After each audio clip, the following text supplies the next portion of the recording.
আপনি চুক্তিভিত্তিক নিয়োগে এখন প্রধানমন্ত্রী তারেক রহমানের রাজনৈতিক সহকারী সচিব পদমর্যাদায় আপনি এখন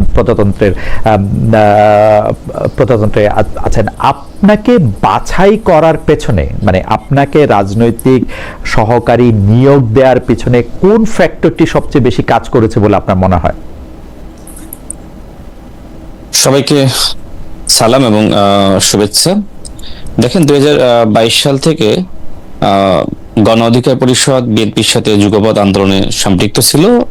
আমি সেই সময় গণ অধিকার পরিষদের সাধারণ সম্পাদকের দায়িত্ব পালন করেছি। নির্বাচনের আগে আমি বিএনপিতে জয়েন করে আমি নির্বাচন করেছি এবং আমি পরবর্তীতেও নির্বাচনের পরে আমি বিএনপি করেছি। অনেক সময় যেটি হয় যে নির্বাচন করার পরে অনেকে নিষ্ক্রিয় হয়ে যায়, তো আমার ক্ষেত্রে আমার কাছে মনে হয়েছে যে আমি যেহেতু বিএনপিতে যোগদান করেছি এবং বাংলাদেশের বর্তমান মাননীয় প্রধানমন্ত্রী, তার সাথে আমার অনেক আগে থেকেই কাজ করার অভিজ্ঞতা আছে বা তার নেতৃত্ব মেনে যুগপৎ আন্দোলন, এবং সেই সময় আসলে তার সাথে দলীয় এবং ব্যক্তিগত সম্পর্ক দুটোই তৈরি হয়েছিল, যে কারণে তার উপর আস্থা বিশ্বাস রেখে আমি অনেক কাজ করেছি। এবং বিশেষ করে যে সময় 24 সালের আবারও কোটা ফিরে আসলো, আপনি নিশ্চয়ই জানেন যে 2018 সালের কোটা আন্দোলনের নেতৃত্ব আমরা দিয়েছিলাম। তো সেই অভিজ্ঞতার আলোকে যে সময় আবারও 24 সালে কোটা ফিরে আসলো, তো আমার জায়গা থেকে আমি বর্তমান স্বরাষ্ট্রমন্ত্রী তাকে কিন্তু বলেছিলাম যে এই ধরনের আন্দোলনে আমাদের অতীত অভিজ্ঞতা থেকে যেটি উপলব্ধিবোধের জায়গা তৈরি হয়, শেখ হাসিনা আসলে এই ধরনের আন্দোলনকে একটা সময় নানানভাবে নিপীড়ন করে, নির্যাতন করে আন্দোলন বন্ধ করার চেষ্টা করে। তো যখন আসলে বাধা দিবে, তখন আসলে আমাদের যারা গণতন্ত্রকামী শক্তি আছি তাদেরকে অবশ্যই প্রতিরোধ করার জন্য মাঠে থাকা উচিত, এবং সেই লক্ষ্যে আগে থেকে আমাদের পূর্ব প্রস্তুতি সেটাও থাকা উচিত। তো এই ধরনের আলোচনা আমাদের মধ্যে ছিল, এবং একই সাথে ছাত্র সংগঠনগুলোকে যুক্ত করা, সেটি নিয়েও বেশ অনেক আলাপ আলোচনা পরিকল্পনা হয়েছে। এবং গণ অভ্যুত্থানের সময় আমি এবং স্বরাষ্ট্রমন্ত্রী মাননীয় প্রধানমন্ত্রীর নির্দেশনায় অনেকগুলো কাজ করতে হয়েছে। বিশেষ করে যে সময় আসলে আবু সাইদকে এবং ছাত্রদল নেতা ওয়াসিমকে গুলি চালিয়ে হত্যা করলো, একই দিনে 6 জনকে গুলি চালিয়ে শেখ হাসিনার নির্দেশনায় হত্যা চালালো। তো সেই সময় থেকে মূলত আসলে রাজনৈতিক যে সমন্বয়টা শুরু হয়েছিল, সেটা আসলে বিএনপির নেতৃত্বে, বিএনপি সেই সময় জামাত ইসলাম, হেফাজত ইসলাম সহ সমস্ত রাজনৈতিক শক্তিকে মাঠে নামার জন্য আহ্বান করে। তো এই যে রাজনৈতিক সমীকরণ বা সমন্বয়, সেক্ষেত্রে আমিও আমার ক্ষুদ্র ভূমিকা ছিল, এবং মাননীয় প্রধানমন্ত্রী এবং বর্তমান স্বরাষ্ট্রমন্ত্রী তার সাথে আমি কাজ করেছি ধারাবাহিকভাবে। অর্থাৎ এই ধরনের কাজ করতে গিয়ে আমার এক ধরনের সম্পর্ক তৈরি হয়, যে কারণে আমার কাছে মনে হয় যে আমার যে রাজনৈতিক সংগ্রাম, আন্দোলন, গণ অভ্যুত্থানে নেপথ্য থেকে ভূমিকা রাখা, এবং বিশেষ করে যারা ছাত্র সমন্বয়ক ছিল তারা কিন্তু সবাই আমার সাথে একসময় রাজনীতি করেছে, আমার সহকর্মী ছিল। তো সেই জায়গা থেকে যেহেতু বিএনপির সাথে একদিকে সম্পর্ক, অন্যদিকে এই ছাত্র সমন্বয়কদের সাথে সম্পর্ক, মাঝখানে আমি এবং নুরুল হক নূর থেকে আসলে অনেক ভূমিকা রাখতে সক্ষম হয়েছি। তো এগুলো মাননীয় প্রধানমন্ত্রী সবই জানেন। আমি একটু জনাব খান, আমি একটু বিষয়টা একটু ক্লিয়ার হই। মানে 24-এর গণ আন্দোলনের সময় আপনাদের যে ভূমিকা, সেই ভূমিকার জন্য আপনাকে আসলে সেই মানে এই পদটিতে নির্বাচিত হয়েছে বলে আপনার মনে হচ্ছে? কারণ আপনি নিজেই বলেছেন যে আপনি তো আসলে বিএনপিতে খুব বেশি দিন হয়েছে যে আসেন নাই। মানে বিএনপিতেও তো অনেক লোক আছেন যে যারা পদবি পান নাই, অনেকের বিভিন্ন রকম ক্ষোভ বা হতাশাও আছে। তো সেই ক্ষেত্রে আপনার 24-এর সময় কাজ করাটাই আপনার আসলে এই, এবং যে সালাউদ্দিন আহমেদের সাথে থেকে আপনি সমন্বয় করেছেন, ওইটার জন্য আপনাকে আসলে এই পদটিতে নির্বাচিত করা হলো? আচ্ছা, আমি আরেকটু ক্লিয়ার করি।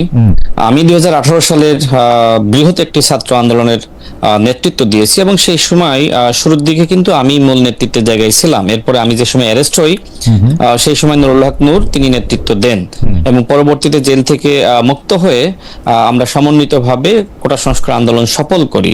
অর্থাৎ 18-র কোটা সংস্কার আন্দোলন থেকে 24-এর গণ অভ্যুত্থান পর্যন্ত অনেকগুলো ছাত্র আন্দোলন বা যুগপৎ আন্দোলন আমি সবসময় সামনে থেকে ভূমিকা রাখতে চেষ্টা করেছি। এবং বিশেষ করে 2022 সাল থেকে বিএনপির সাথে যুগপৎ আন্দোলন, এবং এই আন্দোলন করতে গিয়ে বর্তমান মাননীয় প্রধানমন্ত্রীর সাথে আমার ব্যক্তিগত এবং দলীয় পর্যায়ে সম্পর্ক তৈরি হয়, এবং অনেক কাজ একসাথে করেছি। তার ধারাবাহিকতায় মূলত তিনি আমাকে চিনেন, জানেন, এবং আমার কাছে মনে হয়েছে, একটু শেষ করি 30 সেকেন্ডে, আমার কাছে মনে হয়েছে যে যেহেতু তিনি আমাকে দীর্ঘ সময় পর্যবেক্ষণ করেছেন, আন্দোলন সংগ্রামে আমার ভূমিকা সম্পর্কে জানেন, বিশেষ করে আমি সাংগঠনিক কর্মযোগ্য বলেন, লেখালেখি, বক্তব্য, আমার কাছে মনে হয় সামগ্রিকভাবে তিনি বিবেচনা করেছেন যে তার রাজনৈতিক মানে সহকারী হিসেবে আমাকে নিয়োগ দেওয়ার। মানে রাজনৈতিক সহকারী হিসেবে নিয়োগ দিতে গেলে তো আমরা আবারও পরে নিশ্চয়ই, না আপনি আবারও 1 মিনিট একটু বলতে পারেন যে রাজনৈতিক সহকারী হিসেবে ইয়ে করতে গেলে তো রাজনীতিটা বিশ্বাস করতে হবে। আপনি বিএনপির রাজনীতিটা কবে থেকে বিশ্বাস করেন? অনেকেই বলেন যে আপনি যেহেতু টক শোতে খুবই উচ্চকণ্ঠ, আপনার বক্তব্যের ক্ষেত্রে আপনি খুবই যেটা আমরা দেখি আর কি, যে সংস্কৃতিটা যে খুবই আক্রমণাত্মক ভাষায় কথা বলতে পারেন, সেই জন্যই কি আপনাকে আসলে সামনে নিয়ে আসা হইলো, মানে ওইটার পুরস্কার হিসেবে যে আপনি খুবই মানে যে প্রশ্ন আপনার পছন্দ হইলো না সেই প্রশ্নে ওটা, বা যে বক্তব্যটা আপনার পছন্দ হইলো না সেই প্রশ্নে আপনি খুবই, ওইটার কি কারণ? কারণ রাজনৈতিক সহকারী হইতে হলে আমার আন্ডারস্ট্যান্ডিংটা হইলো যে আপনি তো বিএনপি রাজনীতি করতেছেন অল্প কয়দিন, মানে কোটা বিরোধী আন্দোলন বা সেটাতে আপনি রেলেভেন্ট ছিলেন বহুদিন, সেটা অন্য কথা, কিন্তু আপনি বিএনপি রাজনীতিটা তো খুব বেশি দিন করতেছেন না। আচ্ছা, দেখেন, আমি মনে হয় আগে স্পষ্ট করেছি যে 2022 সাল থেকে মূলত মাননীয় প্রধানমন্ত্রীর সাথে সম্পর্ক এবং আন্দোলন করা, এবং আজকের এই টকশোতে আমাদের রতন ভাই আছেন, তিনি আমার সাথে যেভাবে বিতর্ক করবেন আমিও ঠিক সেইভাবে, তিনি যদি আমার সম্পর্কে এখানে এমন এমন বক্তব্য দেন যেটার কাউন্টার দেওয়ার জন্য আমাকেও আসলে ওই ধরনের বক্তব্য দিতে হয়। তো এটা আসলে বাংলাদেশের রাজনীতিতে এটি আসলে হয়ে থাকে। কেউ যদি ইট মারে, তাহলে তাকে যদি আপনি পাটকেল না মারেন, সে কিন্তু ধারাবাহিকভাবে আপনাকে ইট মারতেই থাকবে। তো এগ্রেসিভ হওয়া আসলে এটা, বা কাউন্টার দেওয়া, এটা আসলে প্রেক্ষাপটের উপরে বা বিষয়বস্তুর উপরে ডিপেন্ড করে। এখন আপনার এই টকশো কোন দিকে যাবে, আপনি কোন দিকে নিবেন, আপনার ইন্টেনশন কি, সেটির উপর কিন্তু আমার বক্তব্য নির্ভর করবে। আমি একটা ছোট মানে 2 সেন্ট দিয়ে রাখি যে পৃথিবীর সকল লোকেরই তার নিজের কার্যক্রমের পক্ষে যুক্তি আছে। কেউ যখন কাউকে গুলিও করে দেয়, সে বলতে পারে যে ও আমাকে ইনস্টিগেট করছে, ও আমার জন্য ভালো ছিল না। কিন্তু অন্য মানুষের কাজের উপর তো আমার নিয়ন্ত্রণ নাই, আমার নিয়ন্ত্রণ আছে আমার কাজের উপর। অন্য একটা মানুষ আপনাকে প্রভোক করলো কিনা, আপনাকে একটা খারাপ বললো কিনা, গালি দিল কিনা, সেইটার উপর তো আপনার অ্যাক্ট নির্ভর করে কিনা। আপনি দয়া করে ব্যাপারটা ভাইবা দেখবেন আমরা এরকম রাজনীতি আশা করি কিনা, মানে পাল্টা পাল্টি, ইটের বদলে পাটকেল, ইটের বদলে পাটকেলের রাজনীতিটাই আমরা আশা করি না। জনাব খান, আমি আপনার কাছে ফিরি, আমি এই বিষয়ে একটু উত্তর দিই, আমি 1 মিনিটে শেষ করব। আচ্ছা, আপনি নিশ্চয়ই 2018 সাল থেকে আমাকে চিনেন, জানেন, আমার রাজনৈতিক উত্থান পরিস্থিতি সব তো আপনার চোখের সামনেই, তাই না?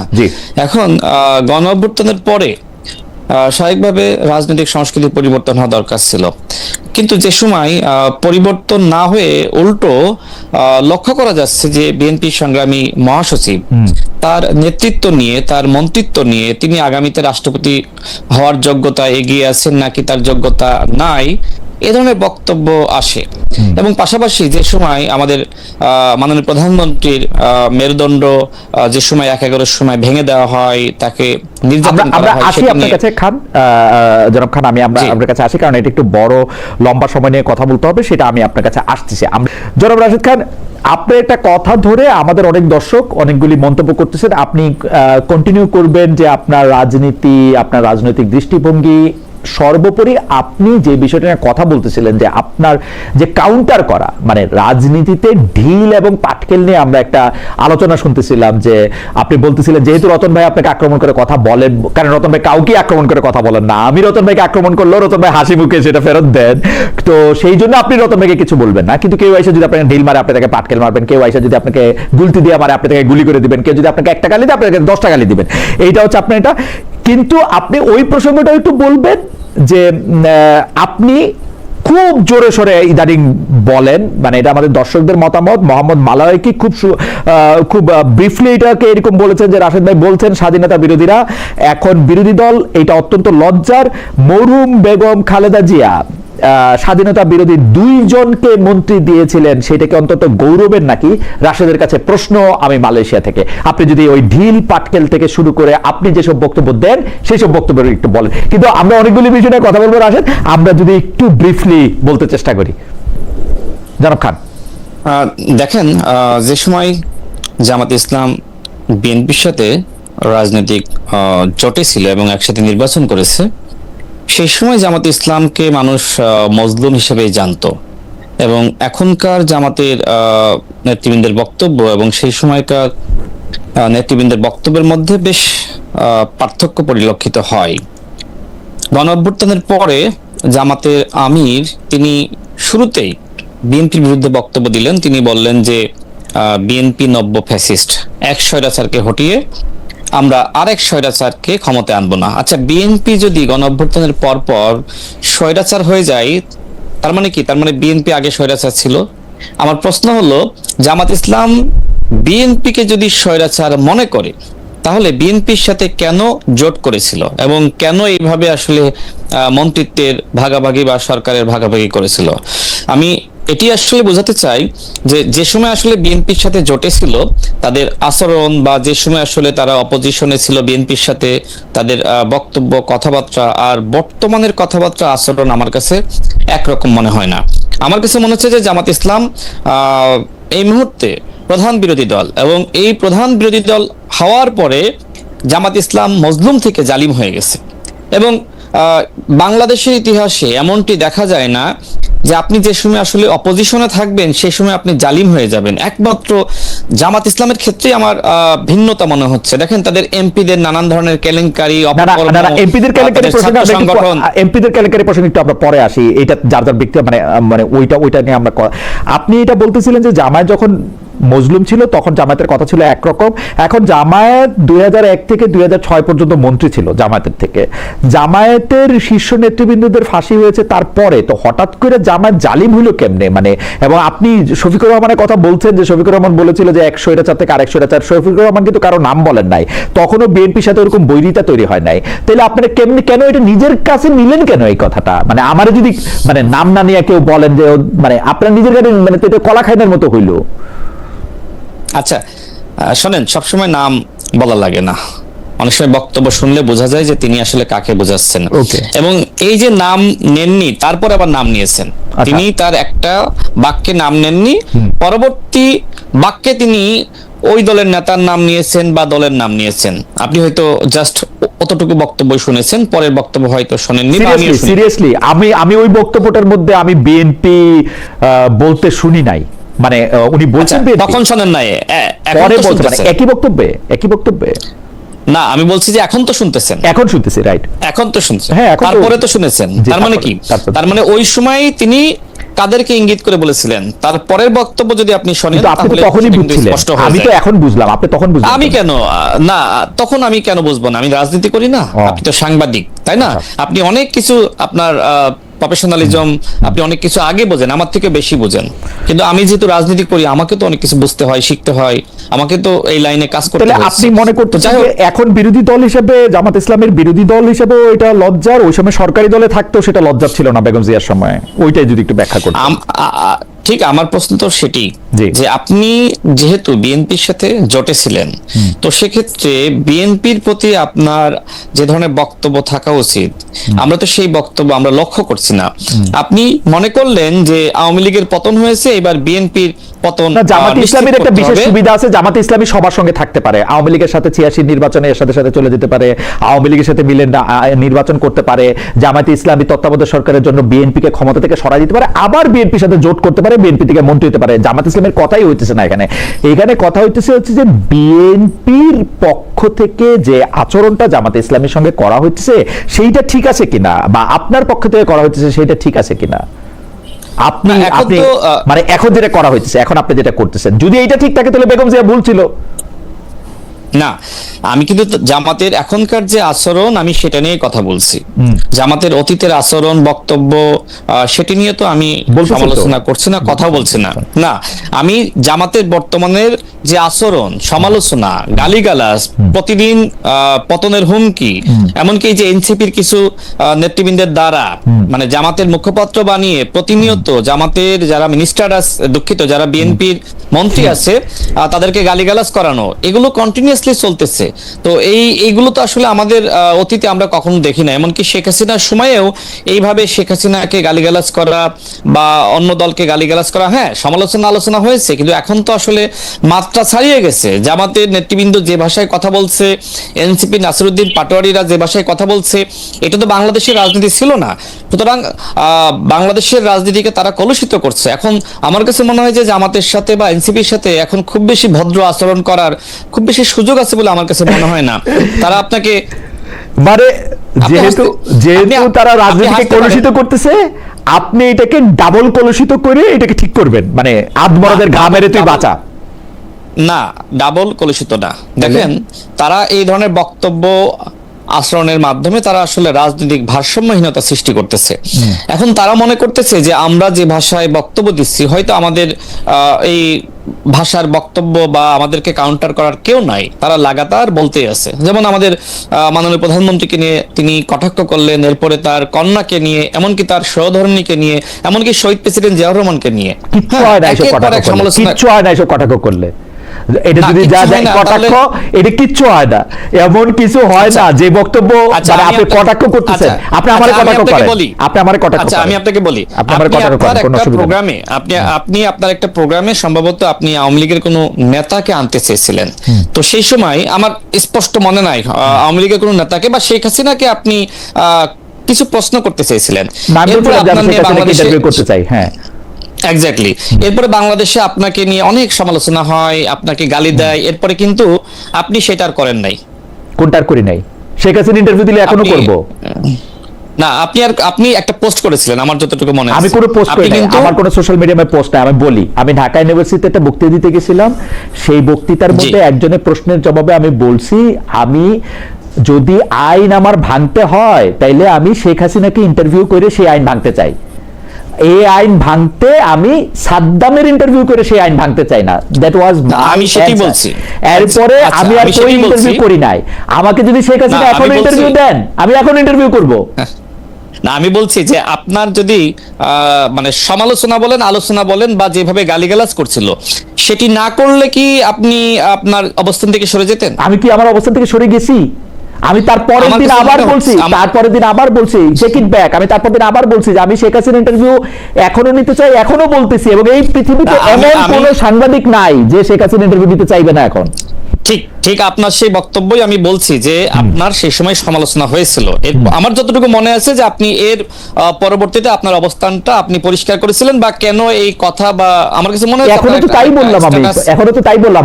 আমার হয় কি, মানে ঘটনা কিন্তু আপনি করেননি, কিন্তু আপনি এই রিস্কটা নেননি। কি রিস্ক? আমি তো এখনো বলতেছি শেখ হাসিনা ইন্টারভিউ করলে এখনো ইন্টারভিউ করব। আমি 2 সপ্তাহ পরে বাংলাদেশে আসবো রে ভাই, শেখ হাসিনা ইন্টারভিউ যে করবো এইটা বইলা আমি আবারও বলতেছি আমি শেখ হাসিনা ইন্টারভিউ করবো। আর আমার জেল দিয়ে দেন, শোনেন না, জেল দেওয়ার প্রসঙ্গ মত করেন। আমাকে যে প্রশ্ন করলেন আপনার বিষয়ে ওই সময় যেটি হয়েছিল আমিও তো দেখেছি, যে কারণে আমি ওই প্রসঙ্গটা আনলাম। যে দেখেন, বাংলাদেশে যেটি হয়, কন্টিনিউয়াসলি নাসিরউদ্দিন পাটোয়ারিরা বলেন বা অন্যান্য নেতৃবৃন্দ বলেন, তারা কন্টিনিউয়াসলি বিএনপিকে নানান ভাষায় গালিগালাজ করছে, কটাক্ষ করছে। সেই জায়গা থেকে তারা যে ভাষায় কথা বলছে, আমরা তো ওইটার যৌক্তিক ব্যাখ্যা দিচ্ছি যে তারা আসলে এইভাবে রাজনীতিকে আসলে নষ্ট করতেছে, নোংরামি করতেছে। ফেয়ার এনাফ, আপনার এটা পজিশন হতে পারে, কিন্তু আমরা মনে করি যে একটা জায়গা থেকে যেটাকে আপনি কলুষিত বলতেছেন, সেই কলুষিতর জবাব যদি আপনি কলুষ দিয়েই দেন, এটা দূর হবে কিনা সেইটা ভাইবা। না, এটা তো কাউন্টার দিয়ে, আমি তো এটা পাল্টা ব্যাখ্যা দিয়ে। যেমন আমি যেমন দেখেন, যে সময় আসলে বিএনপি সম্পর্কে জামাত ইসলাম নানান ধরনের মানে বক্তব্য দিচ্ছে, যেমন বিএনপি নাকি জুলাই জাতীয় সনদ নিয়ে, গণভোট নিয়ে প্রতারণা করছে, এবং এই বক্তব্য দিতে গিয়ে তারা বিএনপিকে আবার গণভোটের হুমকি দিচ্ছে, নানান ধরনের কথাবার্তা বলছে। একদিনে পতন ঘটিয়ে দিবে, 7 দিনে পতন ঘটিয়ে দিবে, 16 দিনে পতন ঘটিয়ে দিবে, এই বক্তব্যগুলো আপনিও শুনেছেন।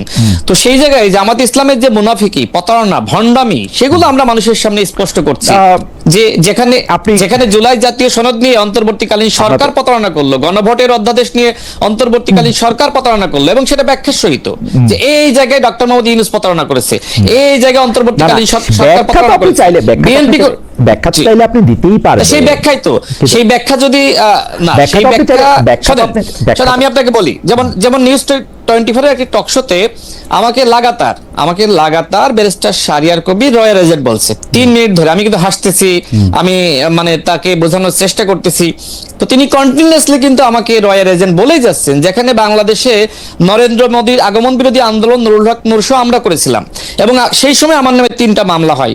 এরপরে যদি ওই ব্যক্তি আমাকে বারবার রয়্যাল এজেন্ট বলেন, হ্যাঁ আমরা ভারতের কাছ থেকে টাকা খেয়েছি, আওয়ামী লীগের কাছ থেকে টাকা খেয়েছি, আপনি এটা কিভাবে বন্ধ করলেন? তখন তো স্বাভাবিকভাবে আমি কত সময় নিজেকে কন্ট্রোল করব, তখন আমি তাকে কিন্তু কাউন্টার দিয়েছি, এবং আমাকে তখন আমার যে শারীরিক ভাষা ব্যবহার করে কাউন্টার দিয়েছেন সেটা খুব ডিসেন্ট হয়েছে না। শারীরিক ভাষা না, তিনি আমাকে আমি দেখতেছিলাম যে আপনি আঙ্গুল তুলে তুলে কথা বলতেছেন। আমি বলতেছি না, উনি তো থামতেছে না, উনি আমাকে রয়্যাল এজেন্ট বলতেছে, তখন আমি তাকে বলছি আমি এটা নিয়ে আমি বললাম আপনি বলেন আমি যদি ওই সময় তাকে না থামাতাম, হ্যাঁ, বা মনে করেন যে আমি রাগান্বিত হয়েছি, তো আমি রাগান্বিত না হলে তো তিনি একের পর আমাকে এই ধরনের ভাষা ব্যবহার করে। আমি ঠিক জানি না, কারণ আপনি একজন রাজনীতিবিদ, আমি একজন সাংবাদিক, আমি আসলে আপনার ব্যাপারটা আমি বুঝতে পারবো না কখনো, যে মানে আমার আসলে না, এটা বুঝতে পারবেন না, যেমন এটা আমি বুঝতে পারবো না, যেমন ধরেন রাজনীতি করলেই বুঝতে পারবো। যেমন ধরেন আপনাকে আমি যখন বললাম যে আমাকে কটাক্ষ করেন, তখন আপনি আরেকটা প্রসঙ্গের কথা বললেন, যাই হোক সেইটার একরকম, কিন্তু আমাদের একজন দর্শক কি বলতেছে আপনি দেখেন। উনি আমাকে বলতেছেন যে খালেদ ভাই, আপনাকে কটাক্ষ করা কিছু নাই, আপনি মিড লেভেলের একজন ইউটিউব সাংবাদিক ভাই, আপাতত আপনাকে মাঝে মধ্যে দেখলে মনে হয় এটা পডকাস্ট যেখানে ক্যাজুয়াল আলাপ হচ্ছে, রাজনৈতিক নেতাদের সিনিয়র ভাই বলে তেল দেন।